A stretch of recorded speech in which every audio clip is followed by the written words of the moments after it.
In a couple of minutes, let me just introduce all of you to just a simple understanding and concept. All of you have targets, things that you're after. If you're gonna get a new result, if you're gonna grow your business, if you're gonna be able to support your mom, if you're gonna get rid of the anxiety, if you're gonna be able to overachieve and not have all that fear inside of you, you obviously need to get a new result.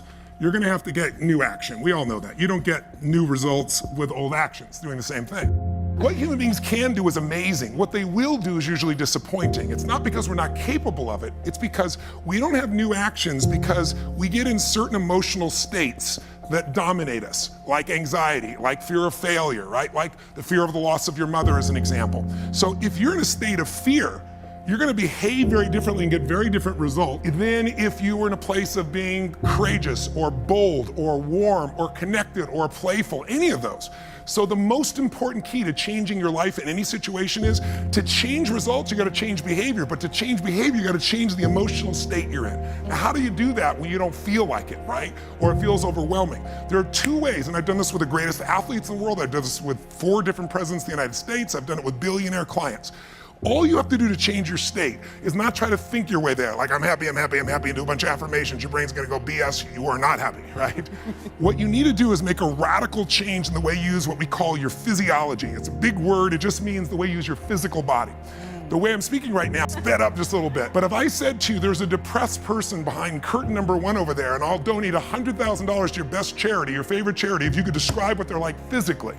Tell me what's their posture like if they're depressed. You tell me. Slumped over. Slump. Where's their head? Where's their head? Down. Down. Are they breathing full or shallow? Shallow. And are they talking really fast or more slow? Slow. Loud or quiet? If you take that same person and you change the tempo at which they move, you bring their shoulders back and change their breathing pattern, if they make a faster gesture, if they speak more rapidly, it fires off a different biochemistry in you. And in that state, you will take radically different actions. In fact, I've taught this for 40 years, and about 3 years ago, Harvard finally did a study where they proved what I did work, and they called it these power positions. And what they showed was if you stand, everyone can try this, stand up just for a moment if you want, everybody at home can try it as well. So do something really silly. Put both your hands on your hips like Wonder Woman or Superman or that stuff, right? If you stand like this and you breathe deep for just 2 minutes, what the science found was that you will absolutely increase your testosterone by 20%. Man or woman. You'll drop your cortisol, which as you know is the stress hormone, by 22%, and you're 33% more likely to take action if you wouldn't have before because fear would have stopped you.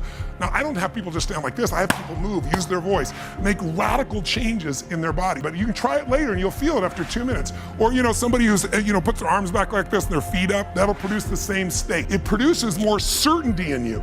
And that certainty gets you to take different actions. So if you are in a situation, you think of the worst scenario, your mom dying, no, my business goes under, I never achieve at the level I need to, all the things I have anxiety about. The minute you focus on them, you go into those states of fear, and then you behave fearful, and you get lousy results. And when you get lousy results, what does it do to your brain? You go, see, I told you I couldn't do this. So how do we break out of it? We change our focus by asking better questions. Everybody in this room can try this. Just right now, answer this question in your mind. What is it in your life that you're proud of? If there's something you could feel really proud of right now by focusing on it, your children, yourself, something you accomplished, you did, how many can think of something you could feel proud of? And I don't mean fake pride, ego pride, like where you're making things up. I mean, well, you really did something you're proud of. Right now, close your eyes and focus on how it feels when you're really proud. Focus on that moment you're proud of. How do you breathe when you feel really proud? And if you're a little kid, what happens to your face when you're really proud? You don't hide it, right? There's that big smile on your face. Try one more real fast. Think of something that you could be really grateful for or excited. Pick either one. Something you could be grateful for, a person, a moment, or something if you wanted to that you could be excited about. Let's use excited for a moment. How many could think of something in your life that if you focused on it, you could feel excited? Close your eyes, and just for a moment, all we're doing is changing your focus. Focus on what could excite you. Feel like it's really happening. Your mom's healing, you break through in the business, you're achieving the level you want. Anxiety is rid from my life. I'm on charge, I'm on top of it. How do you breathe when you feel really excited? And then try this, when you're a little kid, you probably made noises, the hell of it, until people told you not to. Make a noise of excitement, a sound of excitement. Go ahead in your bodies, all of you. Do it again, One more. Open your eyes. How many feel that feeling in your body right now? Yeah. So if we change the state you're in, just by changing our focus or the way we use our bodies strongly. Now, if you say, I'm gonna change my body, like I have people do firewalks sometimes or skydiving, they're scared, they go, Mr. Robbins said that I should change my physiology, okay? Oh shoot, it didn't work. It's gotta be a radical change, right? Here's my question for all of you. If you focus on what you want, life has probabilities, there's no guarantees, but you increase them when you change your state. And that's really what this is all about. Learning to change your body and learning to change your focus.